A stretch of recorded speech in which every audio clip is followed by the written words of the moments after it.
บายดีเนาะในช่วงที่ขอลาขลองเนาะแก้มาใหม่ขลองฟังเนาะ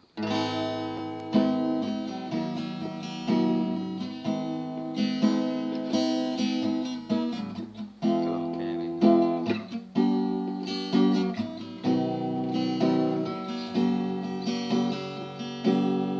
แต่ค่าข้าวปุ้นยังหอด10 ล้าน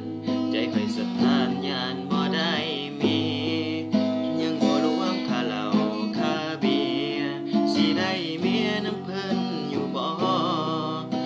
เดี๋ยวนี้แฮ่งหาเงินยากเศรษฐกิจลำบากแท้น้อคันสิท่าจนค่าลองพอย่านแท้น้อย่านผู้สาวเฒ่าก่อนคันจังสันเอาจังสิซาล่ะหาวิธีเว้านำพ่อแม่ให้เพิ่นดุดค่าลองให้แน่ให้ซอยแก้ให้มันถึกบ่อนเรื่องสินสอดค่าลองให้พ่อแม่น้องออกก่อนแบ่งแล้วเอาเงินเดือนผ่อนเอาจังได้นอนสอนบ่อนน้ำกัน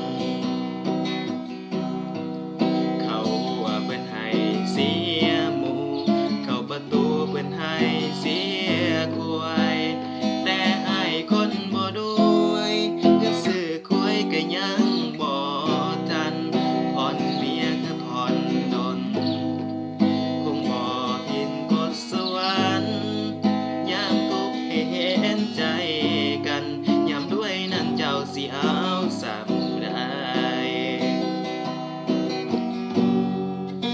บ่อยากให้ของตกแป้นบ่อยากให้แฟนเป็นของคน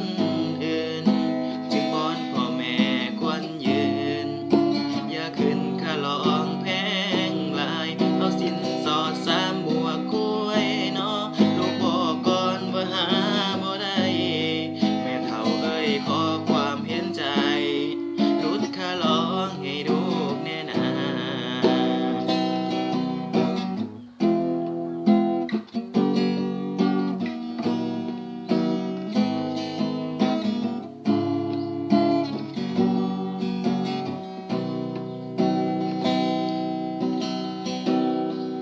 เขาหัวเพิ่นให้เสียหมูเข้าประตูเพิ่นให้เสียควายแต่อ้ายคนบ่รวยเงินซื้อควายก็ยังบ่ทันผ่อนเมียคือผ่อนดนคงบ่เห็นกฎสวรรค์ยามทุกข์ให้เห็นใจกันยามรวยนั้นเจ้าสิเอาซ้ำได้ บ่อยากไล่ของตกเป็นบ่อยากให้แฟนเป็นของ